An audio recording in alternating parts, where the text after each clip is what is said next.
Tubi, Amazon, YouTube, Disney Plus.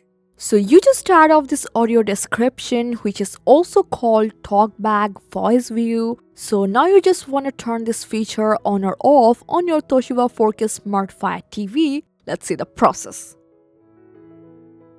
Live, Prime Video, So YouTube. here you can see mine is already on and it's really annoying. So to turn it off, there are actually two ways to turn this on or off. So first, from settings, you have to scroll down to accessibility. So here you will find this voice view option. Just go for it and simply turn it off from here. And if someone want to turn it on, you can also enable it from the exact same settings, and you can also find more options here to customize your voice view if you want.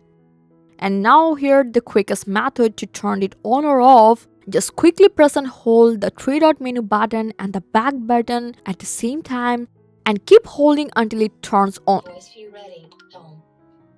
So now to turn it off, you have to press and hold the same button again. Voice view exiting. And that's it. And that's how you can turn on and off this voice view feature. I hope this guide helped you a lot. Thanks for watching.